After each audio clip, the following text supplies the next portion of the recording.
네, 뭐 화면도 나오지만 녹화를 위한 것이고 아주 부분적으로만 내용이 있기 때문에 화면은 가능하면 참조하지 마시고요.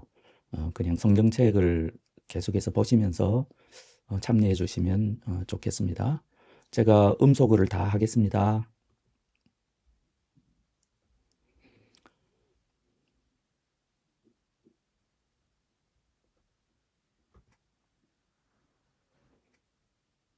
예, 오늘 말씀은 마가복음 7장 1절부터 23절입니다. 좀 길기 때문에 부분적으로 이렇게 나누어서 조금씩 읽도록 하고요. 지금 오늘 말씀의 그 맥락을 좀 살펴볼 필요가 있는 것 같습니다. 제 생각에 주제는 지금 예수님께서는 이 본문에 여러 가지 측면이 있겠지만 이 타락한 유대교를 지금 개혁하고 계십니다. 그렇게 보셔도 좋을 것 같습니다. 그 마가복음에 보면 그 예수님은 당시의 종교 지도자들과 계속해서 충돌하고 계시지 않습니까? 계속해서 부딪히시고 종교 지도자들은 예수님을 비난하고 또 예수님은 그 사람들에게 올바른 하나님의 본뜻을 가르치시고 그렇게 하고 계십니다. 1장부터 벌써 이제 당시에 나병 환자와 접촉하는 것은 명백하게 율법에 어긋나지 않습니까? 레위기에 있는 명백한 말씀이거든요. 그래서 1장 40절에서 45절에 보면은 하지만 예수님은 개의치 않으시고 이 나병 환자에게 손을 대시죠. 예수님은 율법의 문자로서의 율법에 전혀 개의치 않으십니다. 왜 그렇게 하시겠습니까? 그 율법에 나타난 하나님의 본뜻을 알기 때문입니다. 하나님의 백성을 거룩하게 하시기 위해서 그 거룩함을 유지하도록 하기 위해서 하나님께서는 그 율법을 주셨습니다. 지금 주님께서는 당신이 나병 환자를 친히 거룩하게 만들고자 하십니다. 나병 환자의 그 죽어가는 생명을 살리고자 하십니다. 이것이 그 율법의 본뜻이기 때문에 주님께서는 당시에 모든 사람이 문자적으로 지키고 있던 그 율법의 문자적인 그것에 전혀 개의치 않으셨습니다. 당시의 종교인들이 얼마나 충격적으로 느꼈겠습니까? 5장 21절부터 43절에 보면 좀 더 명확하게 나오죠. 혈루증 걸린 사람과 접촉하는 것은 율법에 어긋나는 일입니다. 문자적으로는요. 하지만 예수님은 혈루증 걸린 여인이 낫고자 하는 그 믿음의 열망에 예수님의 몸에 손을 대었을 때 그것을 허락하시고 축복하셨습니다. 예수님은 전혀 개의치 않으셨습니다. 뿐만 아니죠. 거기에 보면 죽어있는 아이의 손을 잡으셨잖아요. 지금 예수님은 시체에 손을 대는 것입니다. 율법에 어긋날 뿐 아니라 당시의 사람들로서는 경악할 일입니다. 하지만 예수님은 그렇게 행하시는 목적이 있고 예수님께서는 죽은 시체를 만지지 말라고 하신 그 하나님의 율법의 본뜻을 알고 계십니다. 그래서 전혀 개의치 않고 그렇게 하셨죠. 당시의 종교 지도자들이 보기에는 얼마나 충격적이었겠습니까? 이미 당시의 유대교는 타락해 있었거든요. 하나님의 본뜻에 많이 어긋나 있었거든요. 그래서 많은 종교 지도자들이 보기에는 어땠겠습니까? 예수님은 어떤 하나님의 율법, 사실은 예수님께서는 당시에 잘못된 전통, 잘못된 종교적인 관습에 지금 도전하고 계시는 것인데 이 종교 지도자들이 보기에는 하나님의 그 거룩하신 율법과 그 계명에 도전하시는 자로 비춰졌지 않겠습니까? 죄사함의 문제에 대해서도 그랬죠. 금식에 관한 문제에 대해서도 그랬죠. 특별히 안식일에 대한 문제에서 이 종교 지도자들이 보기에는 예수님이 이러한 행태는 도무지 이해가 되지 않는 것이죠. 그래서 오늘 본문은 이러한 종교적인 충돌의 어떤 절정이라고도 할 수 있습니다. 예수님은 지금 오늘 본문의 말씀에서 이 타락한 유대교의 정면으로 도전하시고 또 어떻습니까? 타락한 유대교를 조롱하시고 그들의 위선적인 행태에 대해서 지금 분노하고 계십니다. 이미 타락해버린 이 가짜 종교의 위선을 폭로하시고 주님의 제자들에게 참 종교, 진짜 종교, 참 하나님을 믿는 그 종교의 본질에 대해서 친히 가르쳐주고 계십니다. 이것이 오늘 본문의 교훈이거든요. 그래서 첫 번째 부분을 같이 조금 읽어보도록 하겠습니다. 저와 같이 한 목소리로 좀 읽으시면 좋겠습니다. 7장 1절부터 8절까지 말씀입니다. 바리새인들과 또 서기관 중 몇이 예루살렘에서 와서 예수께 모여들었다가 그의 제자 중 몇 사람이 부정한 손 곧 씻지 아니한 손으로 떡 먹는 것을 보았더라. 바리새인들과 모든 유대인들은 장로들의 전통을 지켜 손을 잘 씻지 않고서는 음식을 먹지 아니하며 또 시장에서 돌아와서도 물을 뿌리지 않고서는 먹지 아니하며 그 외에도 여러 가지를 지키어 오는 것이 있으니 장과 주발과 녹그릇을 씻음이러라. 이에 바리새인들과 서기관들이 예수께 묻되 어찌하여 당신의 제자들은 장로들의 전통을 준행하지 아니하고 부정한 손으로 떡을 먹나이까 이르시되 이사야가 너희 외식하는 자에 대하여 잘 예언하였도다 기록되었으되 이 백성이 입술로는 나를 공경하되 마음은 내게서 멀도다. 사람의 계명으로 교훈을 삼아 가르치니 나를 헛되이 경배하는도다 하였느니라. 너희가 하나님의 계명은 버리고 사람의 전통을 지키느니라. 아멘. 예, 가장 중요한 부분이 이 부분이죠. 이사야 본문을 이사야서 29장 13절을 주님께서 인용하고 계시는 것이죠. 이 백성의 입술로는 나를 공경하되 마음은 내게서 멀도다. 사람의 계명으로 교훈을 삼아 가르치니 나를 헛되이 경배하는도다 하였느니라. 너희가 하나님의 계명은 버리고 사람의 전통을 지키느니라.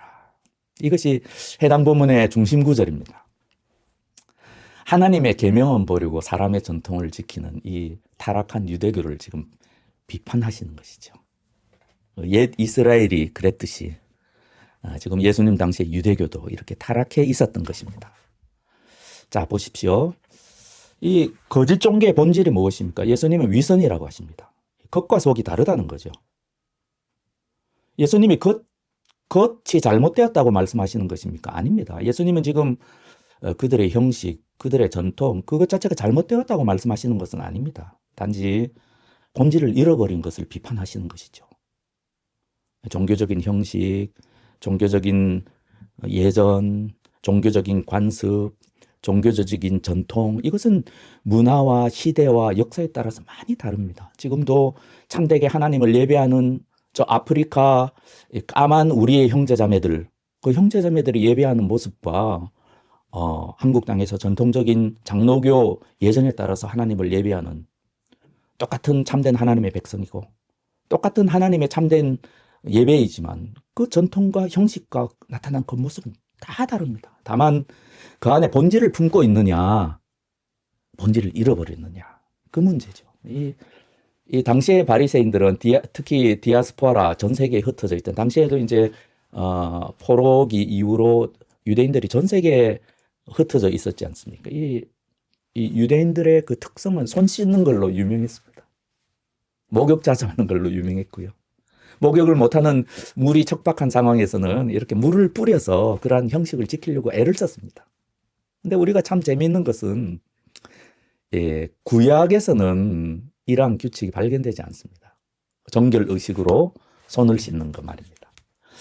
이것은 오히려 이 역사학자들은 헬라 문화의 영향이라고 봅니다. 우리가 영화 같은 데 보면 그 로마인 장교들이 뭐 어떤 집에 돌아와서 이렇게 손을 씻고 뭐 음식을 먹잖아요. 그런 거 많이 보잖아요. 헬라 문화의 영향일 수도 있다. 이렇게 이야기합니다. 아무튼 당시 디아스포라 유대인들은 손 씻는 것을 유명했고 그들의 정결 의식의 일부로 이렇게 무슨 일을 할 때마다 씻고 물을 뿌리고 이렇게 상황이 안 되면 잔이나 녹그릇 이런 것들도 물에 담그지 못하면 물을 뿌리고 이런 일로 굉장히 유명했습니다. 여기에 대해서 예수님이 비판하시는 것이죠. 너희가 본질은 잃어버렸구나 하는 것이죠. 우리가 이런 걸 한번 생각해 보면 좋겠습니다. 이 참된 종교의 목적이 무엇일까? 우리 믿음의 선조들, 옛 이스라엘이 믿었던 살아계시고 참되신 하나님을 섬기는 그 참된 종교, 하나님 종교. 이 학자들이 하는 이야기입니다. 하나님 종교. 구약 성경에 나타난 하나님의 본뜻. 당신의 백성에게서 무엇을 바라시는 것일까요? 어떻습니까? 성경 전체를 나타난 우리도 이러한 맥락 가운데 하나님을 섬기고 있는 하나님의 백성 아닙니까? 하나님이 진짜 우리를 통해서 바라시고 우리에게 기대하시고 궁극적으로 우리를 통해서 이루시고자 하는 바가 무엇일까요? 많은 것을 성경이 말씀하고 있잖아요. 하지만 그 모든 말씀 가운데 가장 밑바닥에 있는 그 본질, 그것이 무엇일까요? 꼭 기억하셨으면 좋겠습니다. 예배입니다. 어떤 형식적인 예배를 말하는 게 아닙니다. 살아계시고 참되신 하나님을 배웁고 그분을 찬양하고 그분을 사랑하고 그분께 영광 돌리고 높이는 그것이 하나님의 목적입니다. 그래서 제가 본 어떤 선교 신학자들의 글에 이런 것들이 있습니다. 선교의 목적이 무엇인가? 어떻게 생각하십니까? 지금도 전 세계 우리나라 선교사님들이 복음을 전하고 있지 않습니까? 그 선교의 궁극적인 목적이 무엇일까?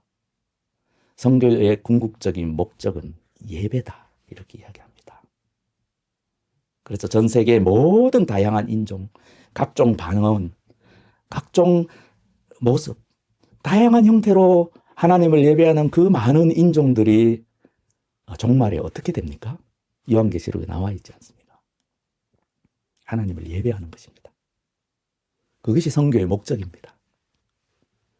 그것이 요한계시록에 나타난, 주도적으로 나타난 하늘나라의 가장 아름답고 영광스러운 모습입니다.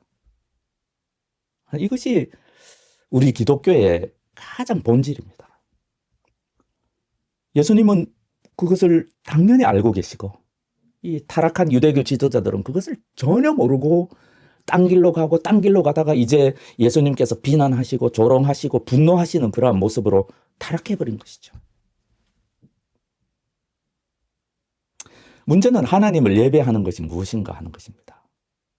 그래서 많은 기독교인들이 어떤 문화적인 간섭이나 사람의 전통에 많이 얽매여 있다고 생각합니다. 그래서 어떤 선교사님이 참 이 젊은이들 앞에서 부끄러운 고백을 하는 것을 보았는데, 이제 케냐에 선교하러 가셔가지고 이 까만 우리의 형제자매들을 모아놓고 예배를 인도하면서 양복을 입고 그 더운 나라에서 넥타이까지 메고 그 더운 나라에서 그리고 자신이 어릴 적부터 자라온 장로교 전통대로 이 헌금 이 뭐라고 그러나요? 헌금함이 아니라 이 헌금 바구니도 준비하고 그리고 강대상도 나무로 짜가지고 만들고 그 강대상 앞에는 십자가도 달고 예?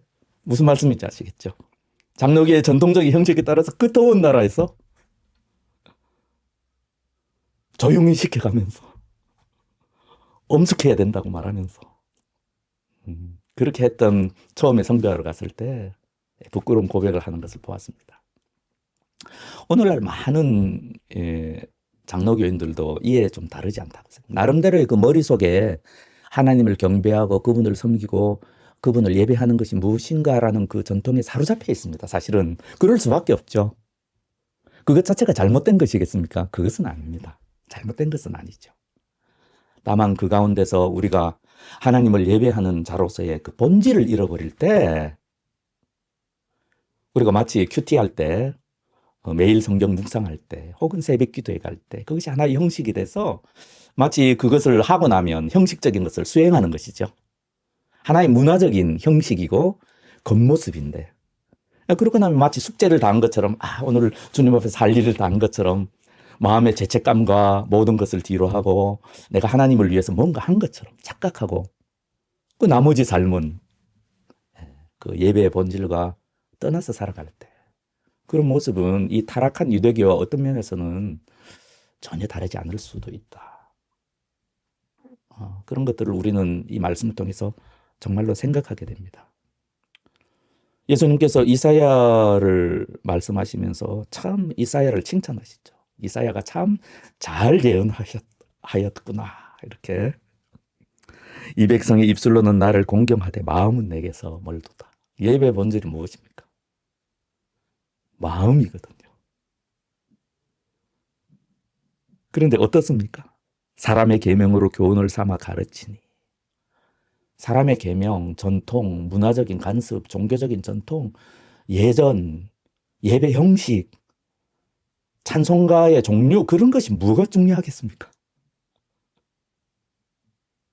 그것을 놓치는 거. 헛되이 경배한다고 하시지 않습니까? 참 이런 착각을 누구나 하기가 쉽습니다. 이런 착각을. 하나님이 얼마나 이런 걸 싫어하십니까? 우리가 구약의 선지서 예언서에 보면 이런 것들이 얼마나 많이 나옵니까? 이제 싫다. 내가 물린다.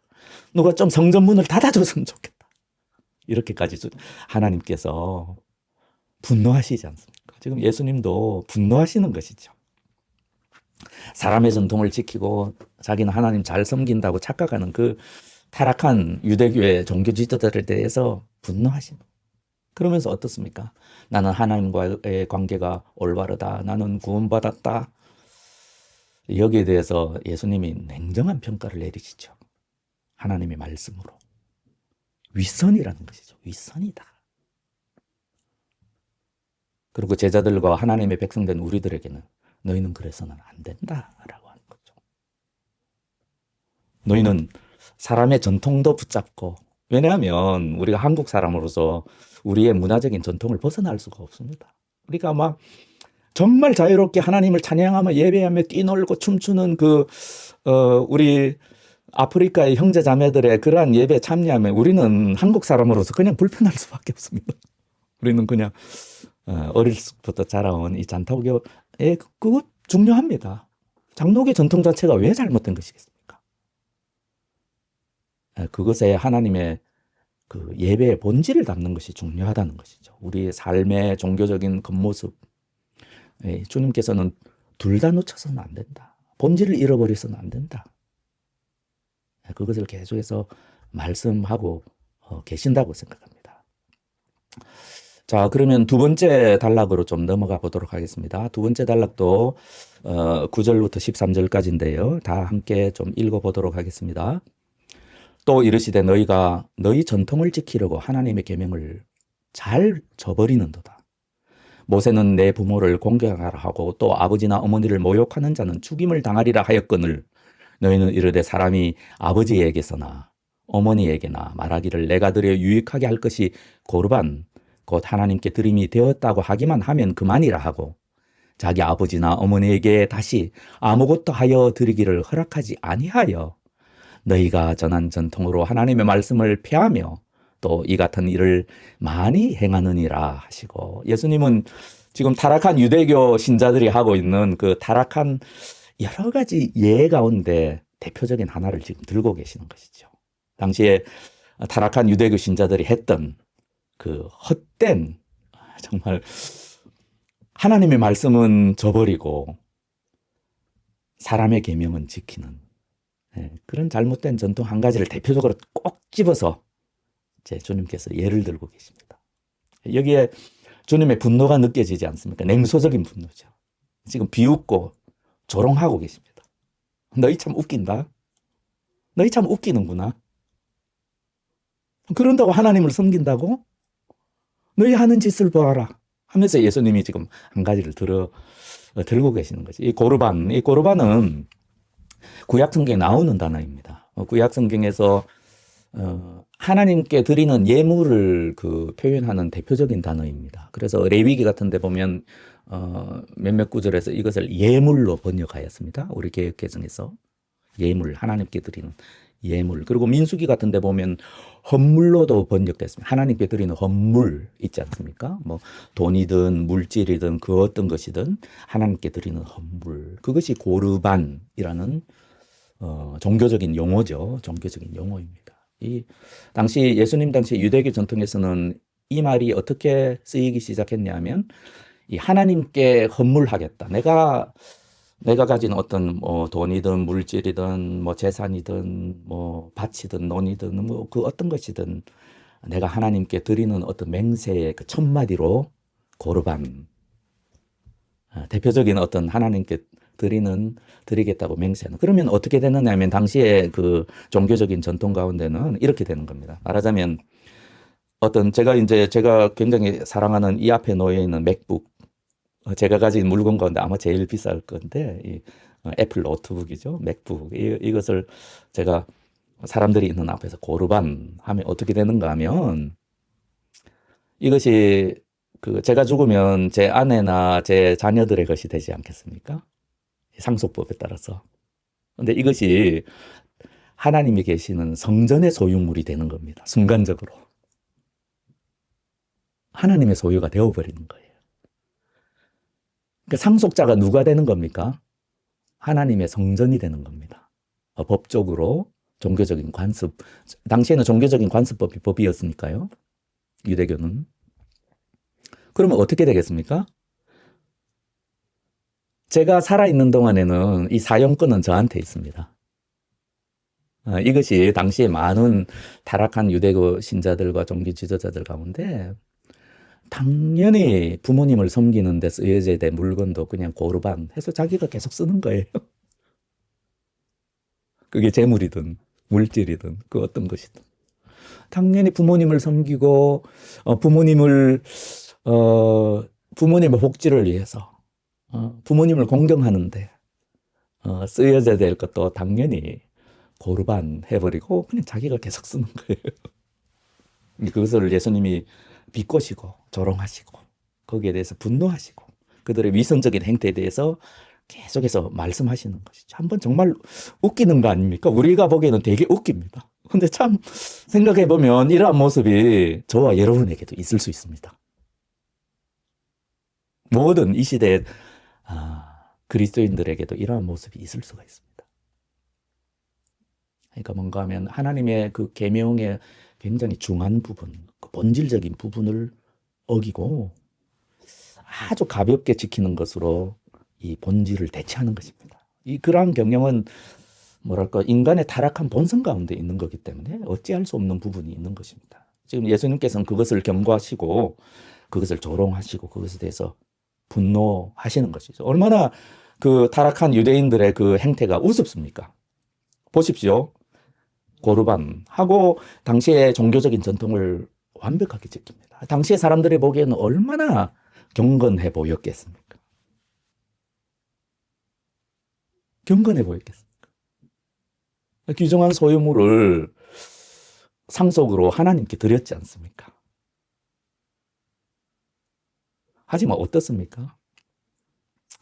인류에게 가장 허락하신 가장 율법 중에 율법의 핵심 중에 핵심, 율법의 가장 본질을 완벽하게 담고 있는 우리 하나님의 십계명을 어기고 있지 않습니까? 네, 주님 그걸 말하는 겁니다. 내 부모를 공경하라. 그리하면 내 하나님 여호와가 내게 준 땅에서 내 생명이 길리라. 그걸 어기는 겁니다. 예수님이 그걸 지적하고 계시는 것이지. 너희 참 우습다. 이것이 위선이 아니고 무엇이냐. 율법의 중요한 것은 놓치고 율법의 가벼운 것들을 지킨다고 뽐내고 사람들 앞에서 자랑하고 경건한 채 하다니 얼마나 너희가 위선적이냐. 그것을 폭로하는 것이죠. 예수님이 이러한 위선의 폭로를 복음서에만 해도 얼마나 많이 나옵니까? 한번 하나만 찾아보겠습니다. 복음서에서 하나만 찾아보겠습니다. 이 많은 말씀 가운데 한 부분, 마태복음 23장 23절 24절 한번 지금 좀 찾아보시겠습니다. 마태복음 23장 23절 24절 제가 읽겠습니다. 화 있을진저 외식하는 서기관들과 바리새인들이여 너희가 박하와 회양과 근처의 11조는 들이되 율법에 더 중한 바 정의와 긍휼과 믿음. 이거 믿음은 신실로 번역하는 것이 여기서는 더 적합한 단어입니다. 믿음은 헬라어로 피스티스인데요. 여기서는 신실, 충실, 충성 이것으로 번역하는 게 더 낫습니다. 왜냐하면 우리가 생각하는 그 믿음이라는 것은 전체의 믿음의 가장 어떤 한 부분인데 여기서는 그런 것이라기보다는 하나님에 대한 신실함 이렇게 번역하는 게 더 나을 것 같습니다. 그리고 실제로 어떤 성경들은 이렇게 번역되어 있습니다. 그러나 이것도 행하고 저것도 버리지 말아야 할지니라. 이것도 행하고 저것도 버리지 말아야 할지니라. 그렇게 말씀하십니다. 다 중요하다는 것이죠. 그리고 주님께서 뭐라고 계십니까? 참 재미있는 말씀이죠. 맹인된 인도자여. 맹인된 인도에 타락한 종교 지도자들에 대한 주님의 평가죠. 맹인된 인도자예요. 하루살이는 걸러내고 낙타는 삼기는 듯다. 이것이 여러분이 가지고 있는 이 독일 성서공회 해설판에 이렇게 해설해 보면 나오는데요. 당시에 그 엄격한 바리새인들은 물을 마실 때도 헝겊에 걸러서 마셨다고 합니다. 참 엄격한 불교 신자랑 좀 비슷한 것 같은데 왜 그렇게 했겠습니까? 불교 신자들 가운데 진짜 어리석은 엄격한 사람들은 그렇게 하거든요. 왜냐하면 이렇게 그 물속에 혹시라도 곤충이라도 섞여 있을까 봐. 자기도 모르는 사이에 살아있는 생명 곤충을 먹게 해요. 이 유대인들은 어떻겠습니까? 혹시나 이렇게 당시의 물은 오늘날의 깨끗한 수돗물과 다르니까 혹시 먹다가 주님께서 부정한 생물로 여기시는 곤충이 자기 입안으로 섞여 들어갈까 봐 겁이 나가지고 얼마나 소심합니까? 우리가 이러한 주님에 대한 어떤 열정과 주님의 계명을 지키고자 하는 열심을 우리도 주님과 함께 비웃어야 합니다. 그것이 본질은 아니거든요. 근데 실제로 그렇게 했다는 겁니다. 그러면서 주님께서는 그것을 정말 통렬한 비꼼이죠. 이 통렬한 비꼼입니다. 하루 살리는 걸러내고 낙타는 삼키고. 이 낙타도 부정한 동물이거든요. 이 구약의 레위기율법에 보면. 그러니까 얼마나 참 이 타락한 종교가 어리석은지. 그리고 저와 여러분도 자칫 열심히 생기면 생길수록 주님에 대한 어떤 마음의 열정이 생기면 생길수록 얼마나 사람으로서 그렇게 되기가 쉬운지. 예, 또 나름대로의 이런 기준으로 남들을 비판하고 비난하고 다른 문화권에서 자라나고 참된 믿음을 가진 다른 형제자매들을 비난하면서 그렇게 살아가는 기가 얼마나 쉬운지. 그래도 선교사님들은 이해의 폭이 참 넓은 것 같습니다. 하지만 우리는 그냥 한국 땅에서 쭉 어릴 때부터 자라서 신앙생활을 해왔지 않습니까? 그러면 자칫 잘못하면 우리의 그 주님을 섬긴다는 그 모습에 대한 어떤 우리의 폭이 굉장히 좁아져 있기가 좀 쉽거든요. 그래서 끊임없이 우리의 영적인 여정은 어떤가 하면 주님의 시각으로 바라보고 주님의 시각으로 우리들이 주님을 섬기는 모습들과 그 본질 다 중요하죠. 우리가 뭐 본질대로 한다고 하면서 이 한국 교인들과 전혀 다른 형태의 예배의 모습을 우리가 하늘씨앗 교회가 보인다면 어떻게 되겠습니까? 이 전도가 되겠습니까? 예.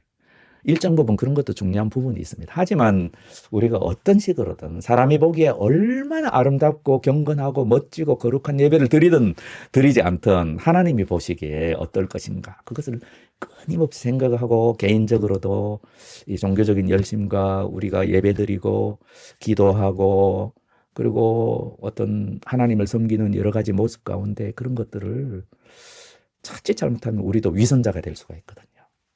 예, 주님께서 조롱하시고 비난하시고 주님께서 분노하시는 그런 위선자 말입니다.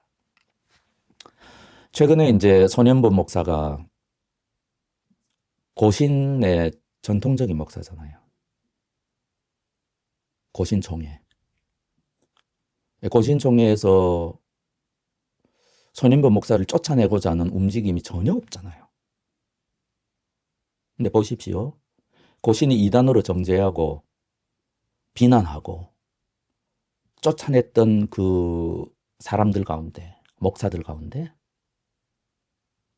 진짜 쫓아낼 만한 이단도 있지만 아닌 사람도 많습니다.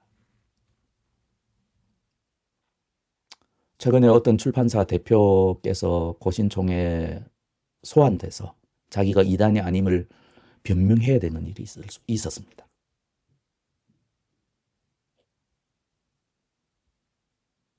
누군지 말씀은 드리지 않겠습니다. 손현보 목사에 대해서는 가만히 있잖아요. 이것이 하루살이는 걸러내고 낙타는 삼키는 그런 형태가 아니고 무엇이겠습니까? 단지 겉모습이 좀 이상해 보인다고. 그것이 아니지 않습니까? 고신총회와 더불어 가장 그 교인 수가 많은 통합교단이 있습니다. 대한예수교 장로회 통합. 거기서 이단으로 정죄되어 쫓겨난 목사가 있습니다. 그거는 오래전인데요. 한 10년도 넘은 것 같습니다. 왜 쫓겨났는가? 11조를 드리지 않아도 된다고 말했기 때문에.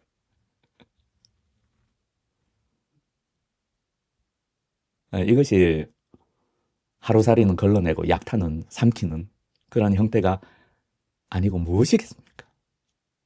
저와 여러분도 이처럼 조금 가벼운 본질에서 좀 벗어난 겉모습, 중요할 수도 있지만 어떤 사람에게는 중요하지 않을 수도 있는 본질과는 좀 거리가 먼 그런 것들은 굉장히 불편해하면서 정작 본질적인 것에 대해서는 그렇게 깊이 생각하지 않는 그런 모습을 참 보이기가 쉽다는 것이죠. 시간이 많이 갔지만 또 한 가지만 예를 들어보겠습니다. 예를 들면 그 동성애 같은 에스겔서 16장 49절 50절 이 부분 한번 찾아보십시오. 에스겔서 16장 49절 50절.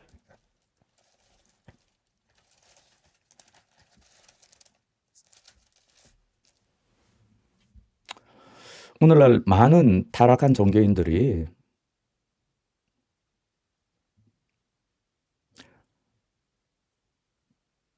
동성애를 어떤 그들의 투쟁의 하나의 굉장히 중요한 주제로 삼습니다.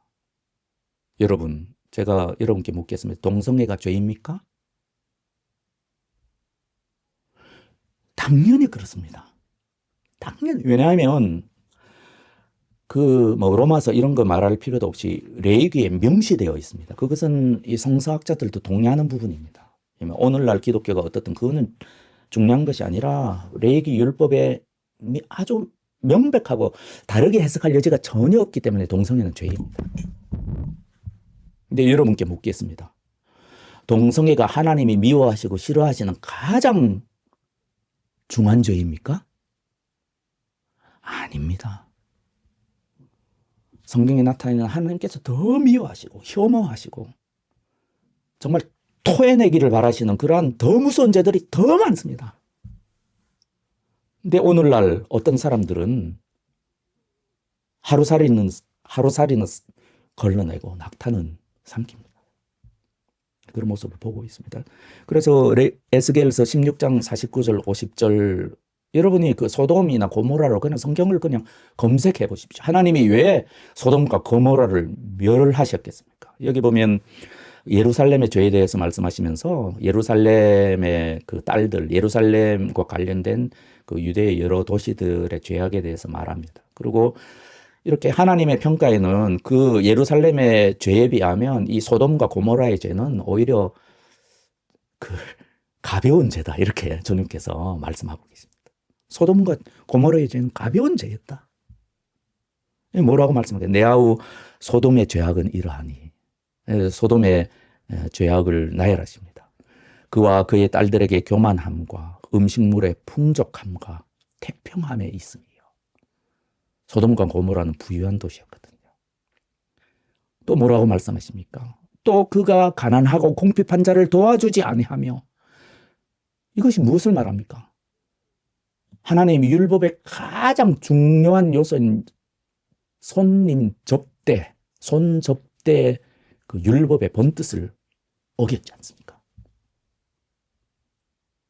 그리고 무엇입니까? 당연히 가정한 일을 내 앞에서 행하였습니다.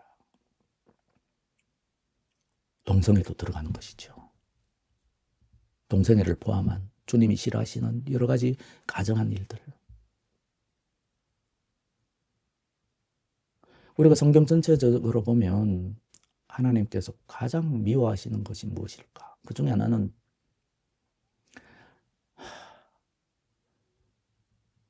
이 가난한 자를 돕지 않는 것입니다. 저와 여러분 성경을 알기 때문에 저는 저와 여러분 그것을 하는 거죠. 가난한 자의 편에 서지 않는 것입니다. 도움이 필요한 사람들의 도움을 외면하는 것입니다. 나그네를 선대하는 것입니다. 너희도 옛날에 애굽에서 종살이 했는데 종들을 멸시하면 되겠느냐? 그것이 율법의 본뜻입니다. 너희도 옛날에 그토록 이방인으로서 애굽에서 멸시를 당했는데 너희가 이 땅에 살고 있는 그 외국인들을 멸시하면 되겠느냐? 그것이 율법의 본뜻입니다. 저는 레위기나 신명기 율법을 읽을 때마다 그 본문을 보면 그냥 눈물이 납니다. 눈물이. 하나님 맞습니다. 그리고 오늘날 낙타는 삼키고 하루살이는 걸러내는 그런 사람들이 벌써 오래되었네요. 저기 제주도에 도착했던 예멘 난민들에 대한 태도. 그들이 동성애를 그토록 반대했던 예멘의 난민을 외면하고 쫓아내라고 말했던 그 사람들 아닙니까? 같은 사람들입니다. 하나님이 이런 것들을 얼마나 싫어하시고 미워하시겠습니까?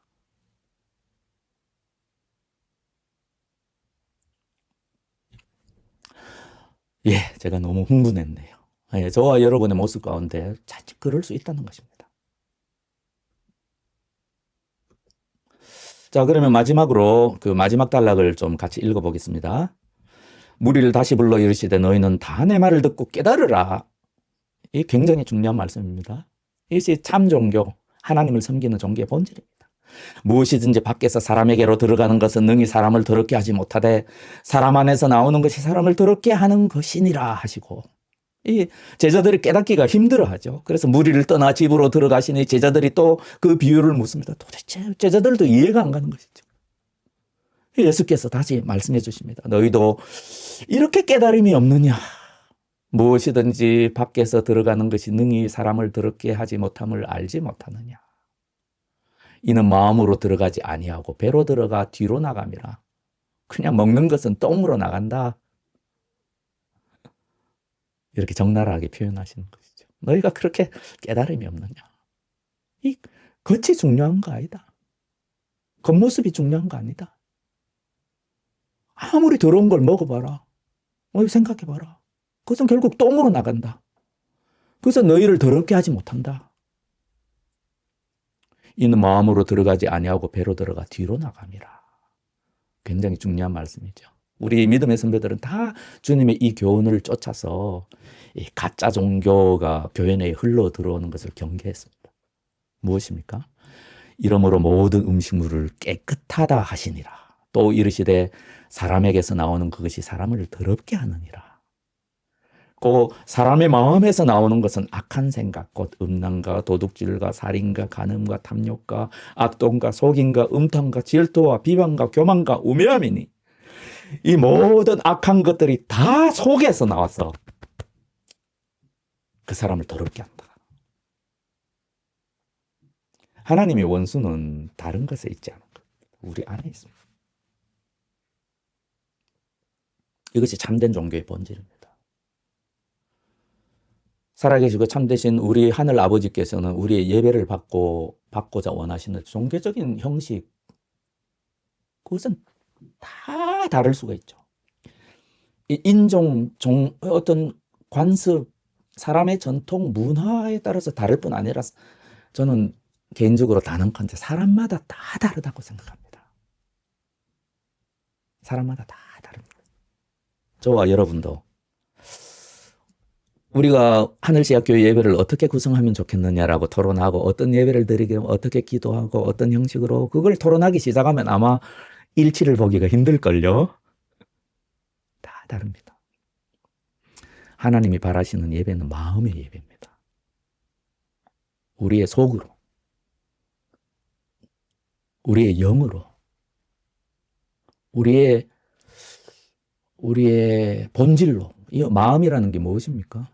우리의 지성과 우리의 감정과, 감정이 빠지면 안 되지 않습니까? 우리의 의지의 순종이 빠지면 아니지 않습니까? 우리가 산상수훈을 통해서 계속 그걸 배웠지 않습니까? 하나님이 바라시는 것은 그것입니다. 춤추고 즐겁게 몇 시간이고 하나님 앞에서 즐거이 노래 부르고 춤추는 우리 까만 형제자매들이 조용히 주님께 묵상 기도하며 하나님을 바라며 찬양하며, 또 어떤 형제의 지체는 손을 들고 어떤 형제는 두 손을 모으고 또 어떤 형제는 이 무릎 꿇기를 원해서 또 무릎을 꿇고, 그런 다양한 모습으로 우리의 마음을 드린다면 주님께서는 기뻐하십니다. 이것이 저와 여러분의 그 마음 가운데 이렇게 적용이 될 수 있었으면 좋겠어요. 그래서 이제 우리 참된 종교의 본질은 하나님이 이미 말씀하셨습니다. 창세기 1장 31절에 뭐라고 말씀해요? 하나님이 지으신 그 모든 것을 보시니 보시기에 심히 좋았더라. 모든 것이 아름다운 것입니다. 모든 것이 완벽합니다. 모든 것이 주님 안에서 기뻐하시고 주님께서 선하시다, 아름답다, 참 멋지다 이렇게 축복하셨습니다. 오직 더러운 것은 우리 안에 마음뿐입니다. 부패한 것은, 이 만물 가운데 부패한 건 예레미야 선지자의 말대로 우리의 마음뿐입니다. 그러므로 주님께서는 이 모든 것을 되돌리시고 마음의 예배를 받기를 원하시는 하나님의 그 참된 종교로, 그 하나님의 성경을 통해서 나타난 하나님의 본뜻으로 저와 여러분이 다 돌아가기를 원하시고 결국은 그렇게 될 것입니다. 그래서 사도 바울은 디모데에게 이렇게 말할 수가 있었지. 하나님께서 지으신 모든 것이 선함에 감사함으로 버리면 버릴 것이 없나니. 디모데전서 4장 4절입니다. 그리고 음식 문제로 다투는 이 로마교회 성도들, 그리고 또 로마교회 성도들 뿐이었겠습니까? 고린도전서 8장, 로마서 14장 보면 참 이것을 배우기가 쉽지 않습니다. 이제 참된 하나님의 성도들도 이것을 제대로 배우기가 참 쉽지 않은 것 같습니다. 그래서 보면 이 로마교회 성도들에게 주님의 교훈에 따라 이렇게 말해줘야만 했었죠. 내가 주 예수 안에서 알고 확신하노니, 내가 주 예수 안에서 알고 확신하노니 무엇이든지 스스로 속된 것이 없으되 다만 속되게 여기는 그 사람에게는 속되니라. 이것을 배우는 게 쉽지 않습니다. 그래서 이 비슷한 말씀, 우상의 제물, 우상에게 바쳐던 제물 문제로 서로 다투고 있는 고린도 교회 성도들에게 대해서는 고린도전서 8장에 보면 똑같은 말씀을 하십니다. 주님의 교훈에 따라서. 그리고 이제 골로새 교인이 있죠. 골로새 교인들이 이 본질을 떠나가지고 그 예루살렘에서 온 그 거짓 예언자들의 말을 신뢰하고 사도 바울의 그에서 들은 복음을 멸시하고, 그래서 사도 바울은 이 자신이 친히 복음을 전하는 이 갈라디아 교회에 대해서 얼마나 놀래고 당혹스러워했겠습니까? 그래서 이렇게 말하죠. 그리스도의 은혜로 너희를 부르신 이를 이같이 속기 떠나 다른 복음을 따르는 것을 내가 이상하게 여기노라. 무엇입니까? 할례해야 된다고 말하고, 하나님을 제대로 섬기기 위해서는 할례를 받아야 한다. 안식일이 중요하다. 문화가 중요하다. 사람의 전통이 중요하다. 종교적인 율례를 지켜야 된다. 그렇지 않으면 구원에서 떨어져 나갈 것이다. 그래서 결국 골로새서 보면 이렇게 말할 수밖에 없죠. 그러므로 먹고 마시는 것과 절기나 초하루나 안식일을 이유로 누구든지 너희를 비판하지 못하게 하라. 이것들은 장래일의 그림자이나 몸은 그리스도의 것이다. 다 그림자라는 것이죠. 다 겉모습이라는 것이죠. 본질이 아니라는 것입니다. 이것을 깨닫는 저와 여러분이 되시길 바랍니다. 이것이 인간의 본성에 속한 것이기 때문에 우리가 배우기를, 이 사도 베드로가 주님의 가르침을 3년 동안 받았으면서도 보십시오. 이렇게 속된 것을 내려보이지 않습니까? 이방인에 대한 이방인은 더럽다는 그 종교적인 관습에서 이 베드로도 못 벗어나거든요. 그래서 이제 환상을 통해서 3번이나 보여주시고, 그것을 통해서 베드로가 비로소 이 주님의 교훈을 깨달았던 모습을 보면 이게 쉽지 않은 겁니다. 예전 경건의 시간, 예배, 마귀는 교활합니다. 주님께서 말해 이것도 행하고 저것도 버리지 말라. 마귀는 교활하기 때문에 우리는 더욱 주님의 말씀을 붙들고 지혜로워야 됩니다. 안 그러면 우리가 믿는 바 복음의 본질을 지킬 수가 없습니다. 하나님은 우리에게 형식을 원하시는 것입니다. 우리 예전이나 문화, 건질한 겉모습, 외모, 사람들에게 보여지는 모습, 사람들이 나를 어떻게 볼 것인가, 그런 것들은 있으면 좋은 것이고요. 없어도 되는 것들입니다. 본질이 아니지 않습니까? 오직 한 가지만 우리 마음에 품었습니다. 하나님은 나의 마음을 원하신다.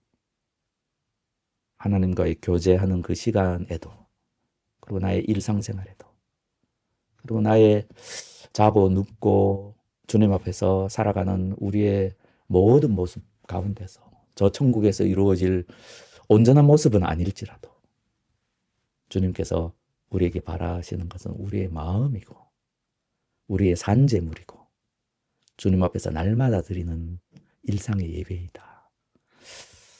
그 외에는 중요한 것은 없다. 본질적인 것은 없다. 우리의 구원과 관련된 핵심적인 것은 없다. 우리의 마음이다. 이것이 참된 종교의 본질이다. 참된 종교는 우리의 마음으로부터 나온다. 이것을 지키고 참된 평화, 참된 자유, 참된 기쁨. 이것은 주님을 하나님의 백성의 참된 자유, 참된 평화, 참된 기쁨은 참되게 하나님을 예배함으로부터만 나옵니다. 그것을 명심하고 주님께서 주시고자 하는 축복을 저 하늘나라에서 뿐만 아니라 지금 이 땅에서도 누리며 살아가는 저와 여러분이 되기를 주님의 이름으로 기원합니다. 아멘. 잠깐 시간이 좀 지났지만 한 3분만 다 함께 기도하도록 하겠습니다. 조용히 각자 주님 앞에 각자의 모습으로 그렇게 우리의 마음을 주님께 아뢰도록 그렇게 하겠습니다.